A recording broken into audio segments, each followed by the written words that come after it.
कैसे हो। तो दोस्तों सभी अच्छे होंगे। तो दोस्तों हमने जैसा कि 25 तक जो फॉर्मूले होते हैं एक्सेल के वो फिनिश किए थे और आज हम करेंगे very very most important formula की बात। हाँ जी, वेरी वेरी मोस्ट इम्पॉर्टेंट, जो कि अधिकतर आपसे कंपनियों में पूछे जाते हैं। तो ज़्यादा हम समय नहीं लेते हैं, सीधे चलते हैं एक्सेल की तरफ। तो देखो हमने एक छोटी सी टेबल बनाई है और जिसमें हम आज ये पता करेंगे कि बैंक में हमारे बैलेंस को किस तरीके से मैनेज किया जाता है, कि हमारी इंटरेस्ट कितनी होती है या हम कितने रुपए हम लोग सीआई कंपाउंड इंटरेस्ट कैसे लगती है। तो ये सारी नॉलेज देखेंगे। सबसे पहले हमने सामने आया है अकाउंट नंबर। अकाउंट नंबर में आप अपने अकाउंट नंबर टाइप कर दीजिए, जो भी आपका अकाउंट नंबर हो। सपोज दैट हमने एक एग्जाम्पल पे ये अकाउंट नंबर टाइप कर दिया। अब हम क्या करेंगे, जब हमने अकाउंट नंबर टाइप कर दिया तो अब यहाँ पे लिखेंगे कस्टमर का नाम। कस्टमर का नाम है राम शर्मा और पिताजी का नाम है दिनेश कुमार। दिनेश कुमार, ठीक है। आपने 500 रुपये से खाता खोला और क्रेडिट माने होता है जमा, ये आपने कितने रुपए जमा किए। आपने जमा किए 1,20,000। 1,20,000। डेबिट माने होता है निकाला। डेबिट माने होता है निकाला, कितने रुपए आपने निकाले। तो कितने रुपए निकाले, मैंने कहा 2500 रुपये निकाल दिए मैंने। कितने रुपए निकाले, 2500। अब आपसे पूछा जा रहा है क्लोजिंग मतलब शेष, कितना अमाउंट आपकी बचा शेष। तो आप क्या करेंगे, सबसे पहले 500 वाला सेल पे क्लिक करेंगे, प्लस करेंगे इसमें आपने जो क्रेडिट माने जमा किया है और माइनस कर देना जो आपने निकाला है, इंटर। आपके खाते में 1,11,000 रुपये आपके खाते में बचे। उसके बाद आपसे पूछा जाएगा रेट, 1% आपको इंटरेस्ट मिल रहा है, टाइम 12 महीने। तो आपकी एसआई बोले तो साधारण ब्याज सिंपल इंटरेस्ट कितना हुआ। तो आपको क्या करना होगा, क्लोजिंग गुणा रेट गुणा टाइम, इंटर। और आपको जैसे ही इंटर प्रेस करोगे 14,160 रुपये जो निकल के आया, ये आपकी साधारण ब्याज है। अगर आप चक्रवृद्धि ब्याज भी निकालें, कंपाउंड इंटरेस्ट भी निकालना चाहते हैं तो कैसे निकालेंगे।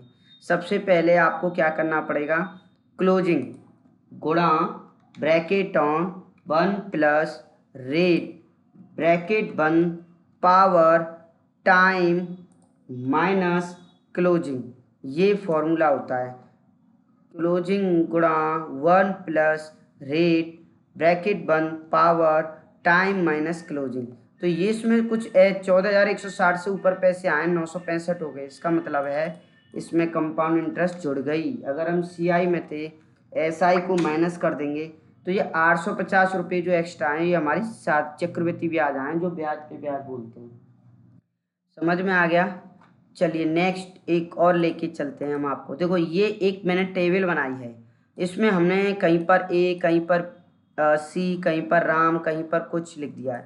अगर इसी में से टेबल में से पर्टिकुलर किसी एक को काउंटिंग करने के लिए बोले तो कैसे करोगे। सपोज दैट कंपनी में आप जॉब कर रहे हो तो डॉक्टर कितने हैं, ऑपरेटर कितने हैं, फलाने नाम के कितने हैं, डिस्ट्रिक्ट मथुरा के कितने हैं, गोवर्धन के कितने हैं, ठीक है, यूपी के कितने हैं, तो यूपी को गिनेंगे। ऐसे राम, अगर इसमें पूछा जा रहा है राम कितनी बार लिखा हुआ है, तो इसमें हम फॉर्मूला लगाते हैं काउंटिव। कौन सा, काउंटिव। काउंटिव का मतलब होता है शर्त के अनुसार गिनती करना। किसके अनुसार, शर्त के अनुसार। और आपको करना होगा ब्रैकेट ऑन, फिर आपको यहाँ से यहाँ तक आपको करनी होगी रेंज सेलेक्ट, कॉमा, कॉमा लगाकर क्राइटेरिया शर्त क्या, तो शिफ्ट दबाकर डबल कोटेशन लेंगे, राम लिखेंगे, डबल कोटेशन बंद, ब्रैकेट बंद, इंटर। तो इसमें जो राम लिखा हुआ है वो लिखा हुआ है 25 बार। पूरे को काउंटिंग करेंगे तो F2 से इसको खोलेंगे। अगर कोई और भी अगर आपको काउंटिंग करना है, ए करना है, तो इसमें 148 बार लिखा हुआ है। और यहाँ से आप सी लिखोगे तो सी को भी काउंट कर देगा। और इससे भी आसान तरीका ये है कि आप रेंज सेलेक्ट करने के बाद कॉमा लगाएंगे और एक पर्टिकुलर खाली सेल देंगे और इस खाली सेल में जो भी लिखोगे आप उसको काउंटिंग कर देगा। ये देखिए, ठीक है। बहुत ही ज़्यादा महत्वपूर्ण और बहुत ही ज़्यादा इम्पोर्टेंट क्वेश्चन है ये, तो ध्यान रखेंगे आपको। नेक्स्ट ये टेबल है। अगर ये बात आती है कहीं भी कंपनियों में सैलरी वगैरह की, कि हमने 10,000 से ज़्यादा कितने लोगों को दी, 5,000 से कम कितने लोगों को दी, या 5,000 कितने को लोगों को सैलरी दी, काउंटिंग करवाए। तो उसी हिसाब से हम यहाँ पे एक टेबल बनाइए एग्जाम्पल कि इसमें 10 से छोटी डिजिट कितनी है। और 10 से छोटी डिजिट काउंटिंग करने के लिए फॉर्मूला लगेगा आपका काउंटिव। काउंटिव का फॉर्मूला लगाएंगे और यहाँ से देंगे आप रेंज। रेंज देकर कॉमा लगाएंगे और कॉमा लगा के शिफ्ट दबाकर डबल कोटेशन। छोटी का मतलब होता है लेस देन इक्वल 10। 10 से छोटी संख्या इसमें है 17।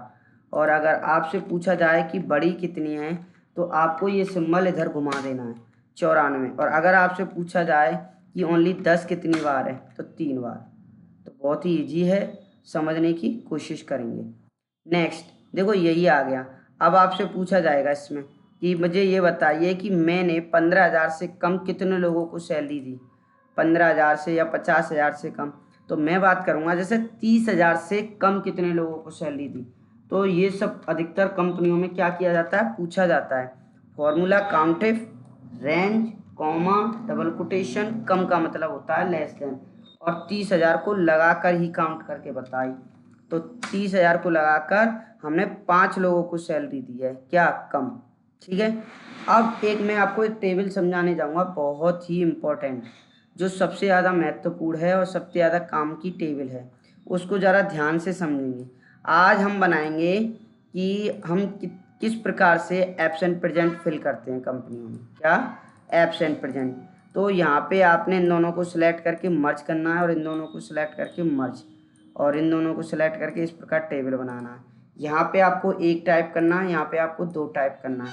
1 और 2 को प्लस करके ऐसे खींचना है 31 तक। और यहाँ पे एक ऑप्शन मिलेगा फॉर्मेट का, ऑटो फिट कॉलम विड्थ। इस प्रकार हो जाएंगे छोटे छोटे। अब आपने बोला ये संडे है, क्या है संडे,